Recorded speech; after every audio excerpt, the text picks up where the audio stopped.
Hello and welcome to another edition of Hypnosis Helps with me, hypnosis practitioner Neil Myers, and my colleague, fellow hypnosis practitioner Bill Miller. Welcome back. And so this show is going to be a slightly different show from some of our other formats. On almost every other show that you've seen, if you've seen any of the other shows, then we're usually talking about a single topic. In this instance, we're going to approach things a little bit differently. There are two main purposes of the show that you're watching. One is to help inform people about hypnosis and by doing so dismiss many of the myths of hypnosis. Another part and another function is to help you and give you a guideline in choosing a hypnosis practitioner if you've decided that hypnosis is a modality that you wish to explore to help you with a condition, a behaviour, or something that you want to change in your life. Now, because of that, it's natural that you, like anybody else, thinking about doing that would have questions. And because we're doing this all the time, Bill and I, we tend to find that the same types of questions come up again and again and again. So this show is going to be devoted to answering some of those most basic and fundamental questions that people have, not just about hypnosis, but about choosing a hypnosis practitioner and whether hypnosis is the right modality for them. Now, of course, we've touched on that in some degree on all of our shows, but this is going to deal with it more completely. So we're going to have a number of questions and answers to those questions, which we hope are going to be helpful for you to assist you in finding out more about the hypnotic process and choosing a hypnosis practitioner. So, is there anything you wanted to comment about that, Bill? Nope, I think you've covered it. Very good. Launch into it. So, because Bill is much more organised than I am, he's prepared a series of questions which we're going to answer. And these are questions actually that come up very regularly, and they come up from our clients on a regular basis. So, one of the primary questions that I get asked frequently is, do you need to believe in hypnosis to make it work? So let me add a couple things in there, Sure. because that's a good question, right? Mm-hmm. So do you need to believe in it? Is there any way it's not going to work on me? Yes. And those all very similar kinds of questions. Right. So yeah, why don't you talk about that a little bit, and I might throw in a couple other questions. Sure. Well, I mean, this is one of the most common questions that come up. Almost everybody asks it in some shape or form. And I think at the root of that question is the idea that it's almost like an article of faith that it's going to work. And this is very interesting from a hypnosis practitioner, because most other professionals in the helping professions don't get asked a similar question. Nobody asks a surgeon, do I have to believe in surgery, or do I have to believe in internal medicine? Right. Or even actually, do I have to believe in talk therapy, although that's closer to the line. There isn't really a question of belief. The idea is that if conditions are right and certain practices are followed, it's going to work, it's going to be effective. Right. But somehow in hypnosis, it's almost as if people think it's almost like an article of belief. And in that sense, some people think it's similar to religion, or it's similar to faith healing. Right. That if you don't believe in it, it's not going to work for you. Right. Now, so let me throw a couple things in there. Right. Because I've had people ask me the same questions. Right. They sit in my chair and get ready to do the work. Well, two things I've heard is, well, I don't know if I believe in this, and I'm skeptical is another way of saying it. Yes. Right. And will that stop it? And I said, no. Right. Skepticism doesn't stop it. No. The real difference I've found is that you don't have to believe in it. But what you have to do is, if you say, geez, I don't know, I think this is a bunch of hooey, whatever, right. You set that aside temporarily. Say, okay, and you take the attitude, I don't necessarily believe in this, but you know what? I'm going to do what the hypnosis practitioner asked me to do, and I'm going to see. Yes. And just to keep an open mind about it. Exactly. You know. Yes. So I found that the same thing when I came to you at first, before I was a practitioner, for help. I didn't believe it as I'm driving to you. I'm like, nah, this is a bunch of junk. And I get there and I said, okay, but I'm going to keep an open mind. Right. And the other part about that is you don't close your mind and block it. Yes. Yes. Because talk about that for a second, about people actually blocking it. See, I knew you'd have plenty to say, Bill. Well, I can always, me, I can talk on and on. Yeah. Well, this is very true. Of course, it's this in hypnosis. What are the tools that we use? We use words and, to a degree, some light touch. That's it. We're using words. We're not using anything else. Some hypnosis practitioners will have you believe that there are certain energies coming out, and I don't know whether that's true or not, but to all intents and purposes, we're using words structured in a particular way to access a particular part of the mind. And we found over the course of decades and decades that by structuring words in a particular way, we seem to be able to induce particular states, hence we call it an induction. But once again... So explain that, structuring words in a particular way. What does that mean? Well, in practice? What it means is that we know that if we say words in a particular order, in a particular fashion, they produce certain states. Right. Okay. If we change that order, or if we change the nature of the words, that will change. That doesn't mean that everything has to be fixed. In fact, if we take an induction, which is the process by which we bring somebody into a hypnotic state, and I will repeat this, everybody can be brought into a hypnotic state. The fact of the matter is we're entering hypnotic states in the sense that we mean it all the time. For those of you that haven't seen any shows before, by hypnosis we mean the bypass of the critical faculty of the conscious mind and the omission of selective thinking. We enter those states constantly. How we structure those words is we structure them in such a way that the mind follows a particular path, and this seems to produce the state. How do we know that? It's been tested over a long period of time. Lots of people have done it. Why does that happen? The truth is, we don't truly know. There have been many attempts at explanations. The latest, most fashionable one is that it induces certain brainwave states. But I'm a little bit skeptical about that, because we can enter hypnosis and see others enter hypnosis without certain of those brainwave states being present. So they're not an absolute indicator. So it almost sounds like these are magic words. That's what it sounds like. Are they secret words that are magic? That's a really good Is question. It the way I love the way you say you put them? it. It's partially the way that we say them. I'm not going to say that how we say them doesn't have an effect.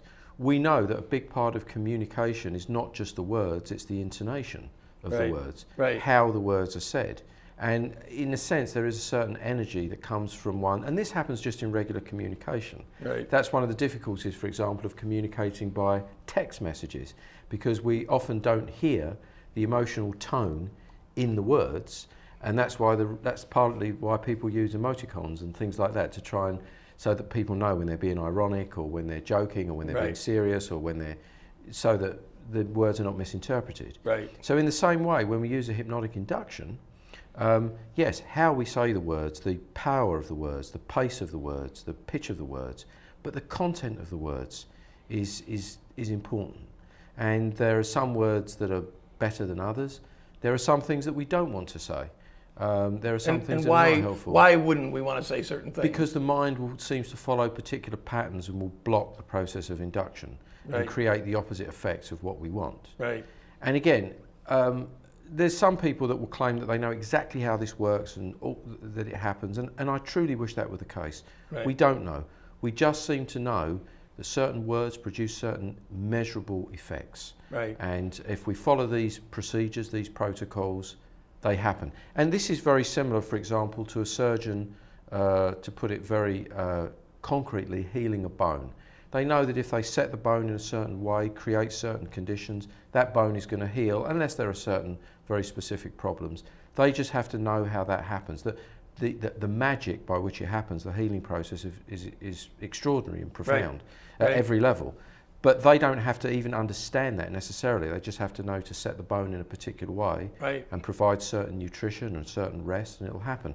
And in the same way, we know that we can bring that in. So it's not necessary for the client to believe. It's necessary for the client to follow. In just the same way, coming back to that bone, if I went along and the surgeon set that bone and I said, well, you know, I don't need this plaster, I don't need this cast, I'm going to take it off and do whatever I want to do and it'll still work, then it's not going to work because I haven't followed the procedure. And we know that medical professionals, their biggest one of their biggest difficulties with clients is non-compliance. They Right. prescribe a course of treatment and the clients don't follow it. Right. And of course, if they don't follow it, then they're not following a healing path, they're doing something else. Right. So in the same way, you don't have to believe that hypnosis works, but you do have to follow what we ask you to do. Right, and we do it in a very specific order. Right. And we get physical relaxation first, and then we go and get mental relaxation, and some very specific things. And hypnosis is not a state of relaxation, folks. It's really we use the relaxation to get us to a certain point, to get us to this state. But it's not relaxation itself. Right, and very often the word relaxation is used in hypnosis very frequently because now, and in the old days more so, there were such negative connotations around the word hypnosis, creating fear in people's minds, that it was easier to use the word relaxation and yet still follow the procedures to induce the state, because hypnosis is just a description of that state. It's not even a very good description. It's just one that's become a shorthand for it. Right. So, in answer to that question, no, you don't need to believe it. What you do need to do is find a practitioner that understands how to follow those protocols and then follow what they do and not actively block it. Because one of the things that we say is that when we give you a suggestion, the attitude towards that suggestion is important, and the attitude needs to be, I like that suggestion, I know this is going to work for me. Now that's not belief, that's an attitude of mind to enable the suggestion to become acceptable. And what that means for us is that we will only give you suggestions, or any good hypnosis practitioner, for two reasons. One is to induce and further deepen the hypnotic state, or to ensure that you are moving towards the specific goal that you've wanted to move towards that you've discussed with a hypnosis practitioner. Because folks, if we don't do that, you're just going to reject that suggestion. And if you reject that suggestion, it doesn't matter how skillfully we do it or what we do, it just won't take, right? That's right. And the other thing is there are so many things out there on the web and this and that, and sometimes they talk about people's hypnotizability. Yes. And they they claim in some of these articles and so forth, well, not everybody's hypnotizable, depends on how susceptible you are to it and this and that. Right. But I think it really goes more to the skill of the hypnotist practitioner absolutely. himself. Because unless someone abjectly fights it, which we see, not uncommon, or they're very afraid of going into hypnosis because fear is the other block. All you need to do is match the right induction, the right method for that person. Because not everybody goes in the same exact way. Right. But the one we use which is, as you know, Dave Ellman back in the. It's not the only one we use, but most. But the one we use for most of the time. Yes. We start with can handle like 98% of clients. It'll take them right into hypnosis. Yeah, and that's because that particular induction, I don't want to get into too technical. Yeah, on this, right, exactly. But that particular hypnotic induction actually is multiple inductions in one. Right. That's its genius, the genius of its creator. Right. It's multiple inductions rolled together. So basically, we're tackling the inductive process from different facets and angles, and to bring people into a state of hypnosis. Right, and the fact is, and you don't even have to believe in that, folks. Right. And you just have to follow. The fact is that you and I have both seen if we see that they're not going into the hypnotic state, we don't necessarily go to a different kind of induction right away. We might bring them up and talk to them for a few minutes. Right.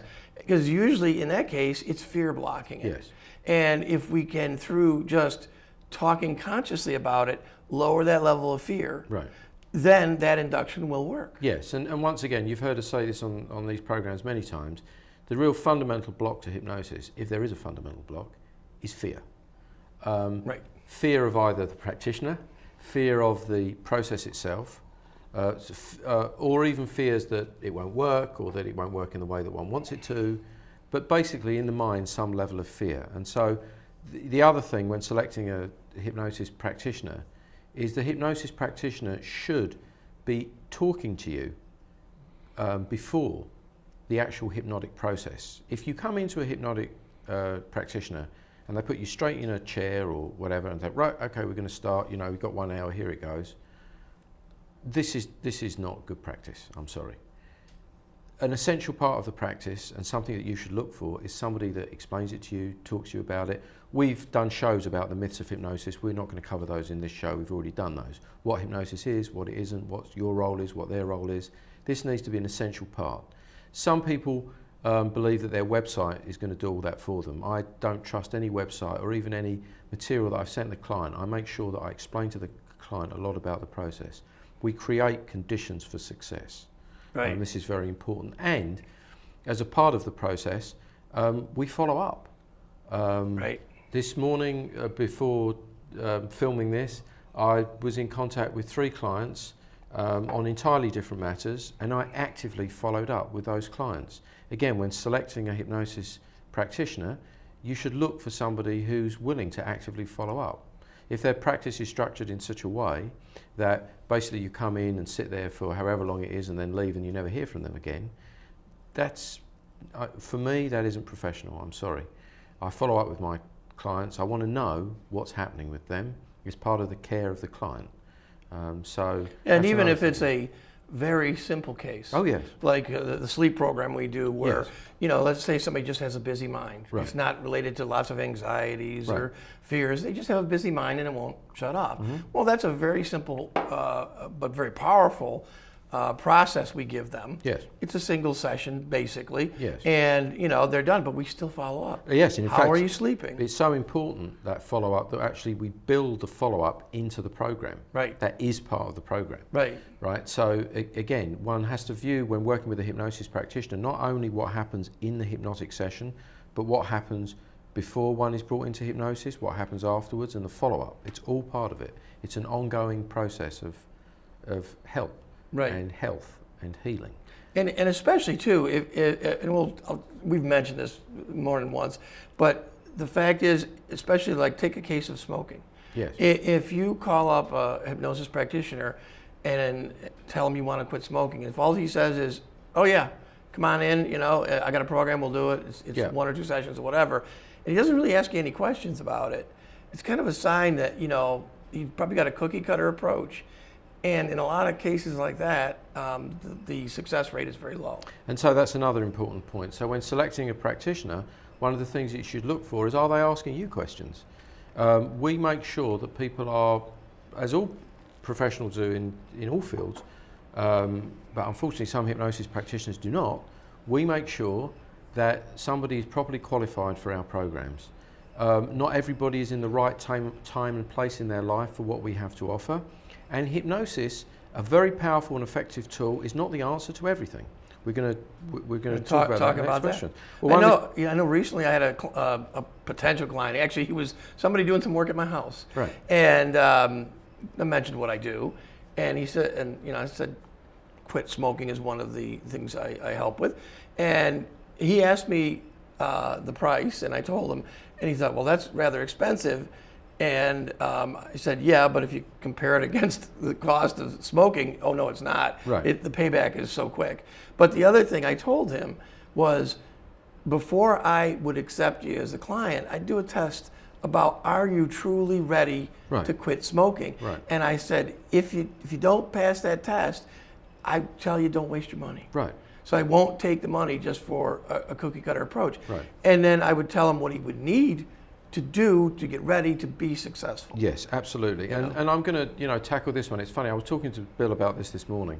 Almost nobody in all the things that we look at talks about the prices that we charge. Right. Now, if you there's a very, very big range of what people charge for hypnosis. I can tell you right off the bat that Bill and I are on the on that spectrum of things, are on the expensive side. Right. It ain't cheap to come and see us. Why? Is it just because we have a big opinion of ourselves? Is it just because we live in this part of the country or whatever? No. It's because we do not see our job as beginning and ending in that session. We want to ensure that we build in to what we charge you, and this is a business, we charge money for it.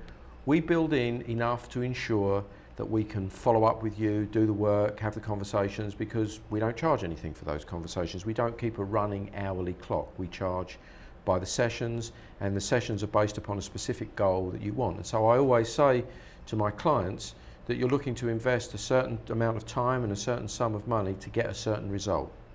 And I can't guarantee a result. One of the things that people say, well, do you guarantee a result?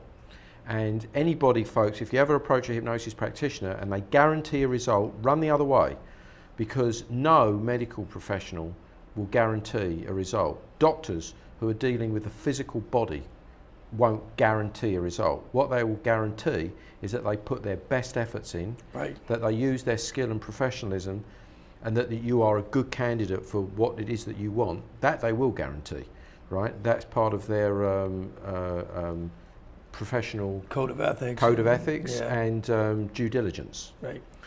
But we're dealing with something that you can't even see. We're dealing with the subconscious mind.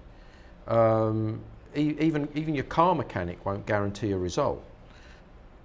We can't guarantee a result in the subconscious mind, but we can guarantee that we follow a set of very, very powerful procedures that are demonstrably effective to over a long period of time for other people. That we can guarantee, and you should expect certain things, the sort of things that we're talking about here and now. So right. Be very suspicious of any hypnosis practitioner that frankly charges too little money, because it either means that they haven't factored in the time that they need, they haven't had sufficient training, they don't value what they do, they're doing it as a kind of an adjunct or a sideline. And this brings us to another money-related point. For most things, hypnosis and I'm talking here for people in the United States, hypnosis work is probably not going to be covered by your insurance. There are exceptions to that. Certain health savings accounts and plans, certain things, smoking cessation, right, sometimes fertility, weight loss, are covered. You can always make a claim. But for the most part, hypnosis is an out-of-pocket expense. And so what that means for you is that you have to ensure that what you believe that you're going to get is a good investment of your time and money, right? And if it isn't, don't do it. Right. If you don't feel it's going to be. Smoking is very, very straightforward. Everybody spends, in this part of the country, about $10 a day if they smoke a pack of cigarettes a day. They know that whatever they spend on the program, if they stop smoking permanently, they're going to get their money back. But other things, if you bring a child in who's wet with a bed year after year, what's the value of that to that child not to do it? If you bring your child in to improve their performance in examinations, what's the value of that if they do it? If you are phobic about driving in a car, heights, insects, what's the value of it to end that? To some people that has no value at all. They don't care at all about it. To others it's very, very important. So that's another important, because we started by talking about, do I have to believe in hypnosis, right? But the second thing that you just touched upon is very important. You have to want the result. And it's interesting, because I know you had a case a while back you talked to me about, and you would think that the person would want the result. The case was bedwetting. Yes. And I believe it was a young boy, and yes, his parents bring him in, and he's bedwetting the bed, and you, of course, talk to him separately, because you want to hear right from his mouth, does he want this? What is he looking for? And this and that. And the answer was, no, he didn't. No, he didn't. It didn't matter to him. He was okay with wetting the bed. Yeah, he didn't want to, there were two things, and that comes right to the heart of whether you're going to be successful in hypnosis, and it's this. Not only do you need to want a change, and in that instance, Bill, he didn't want to change. He didn't really care. As he said to me, well, it's not going to kill me. And there were no consequences at all. He wet the bed, he got up, the parents changed the bed, and he's been doing that every night forever. You can't assume that he would. I would have assumed before you told me that story that he would want. Right. Of course, any child would want to not wet the bed. You'd think. But I've learned something even more important, that it's not enough just to want the result.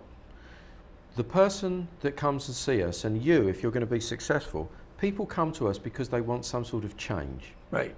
And that means they have to be absolutely sick of the status quo, the present set of conditions. Right. Now, in some things that's obvious. If somebody comes with extreme pain, usually they want that extreme pain to change, like fibromyalgia. Or if they come with something like irritable bowel syndrome causing all sorts of problems, almost invariably they want that to change. Right. But some people are not necessarily sick of the status quo. That's one of our questions in smoking cessation. Right. They need to be sick of the current state of the situation, and they have to want change. Both. So, and then the second thing, and then the next thing too, Right. is because there's so many I think the viewers are probably getting the idea that there's a lot of facets to us, Yes. to this, and especially with you and I, we are very meticulous about looking at all these things before we move forward. The other one is an issue called secondary gain. Yes. And so they can maybe consciously want the change, but there's another part of them, and maybe it's even subconscious, that doesn't, because there's what we call secondary gain, and that can be a child wets the bed, he gets attention, he or she gets attention, Right. and maybe they're not getting enough attention that they would like from the parents. They come in to the room, they change the sheets, they talk to him, and so he may not inside want the change because he wants that attention. Well, in fact, He or in that particular instance, the child had seen a therapist for a long period of time. And the therapist basically warned me and said, and she was quite correct, that he likes to control the family. And this is one of the ways he controls the family. She told me that. It wasn't my Right. analysis or diagnosis. Right. And it's not an area that directly I go into, but she told me right up front, this is one of the ways he controls the family. And so if I was going to take that away from him, well, I'm taking away something of value to him. I'm taking away a means to control the family. Now, that's in complete contrast to another little girl that I saw recently who told me that she wanted to change for her own reasons. And she had very, very clear reasons, and she did. She accepted the process and she accepted the suggestions, and Right. she made the change. Right, exactly. So- I believe she wanted sleepovers and Yeah. with her friends and, Right. and fun things like that. Exactly. Yeah. And so that was me. And again, this is the other important thing, folks. If you come to a hypnosis practitioner, or you're thinking of looking for one for your spouse, your sibling, your child, any change that they want to engage in, they have to want to engage in for their reasons, not for yours, only for theirs. It has to be meaningful to them for their reasons. So these are some of the key things. So we've talked about money, we've talked about cost, we've talked about follow-up. So here's another question is, and I dealt with this recently, is, what kind of a condition or whatever warrants trying hypnosis? And from that perspective, I'll give you the exact example. It was a young girl, and she said to me, she's a gymnast, and she said, I get nervous before gym events and before competitions. Mm-hmm. And can you help me with that? And so, yes, I could in any direction, in any way. It's easy to do, but the fact is I said, well, what exactly happens? How nervous do you get? Right. Right? Because what I told her is, a little bit of nervousness before an event is pretty natural. Yeah. And you don't necessarily want to take that away because it gives you sharper focus sometimes and this and that. The question is, does it get to a point where it really creates problems and actually affects the performance negatively? Or in this case, I asked her, well, how do you feel? What happens? Right. And she mentioned she got diarrhea. Right. Okay. Well, okay, now we've got something physical going on. And so, it's the tipping point into, saying, So this is a it. perfect thing. So this is the question that we're asked frequently. People call us up and say, is hypnosis good for, and then they'll describe Right. the condition. Can it work for this? Very often they've heard it can, or somebody's recommended that it can. And sometimes the person that recommends it to them is completely correct, and sometimes they're not. So let's give a couple of examples. I sometimes people will ask me this question: can you hypnotize me so that I can forget about, and then the about will be some breakup with a girlfriend or boyfriend, or some very traumatic thing that happened. So I completely obliterate it from my mind, almost like the mind is white blank. Right. Now, there's some hypnosis practitioners that will claim that you can do such things, and it may be possible for temporary periods of time, but I do not believe that, neither do I do it. So my answer when I'm asked that question is no. Even if I could do that, I'm not sure it's a good idea, because rather than forgetting about something, let's instead work through, using the hypnotic process, the emotions built up by that event, and let that event, however traumatic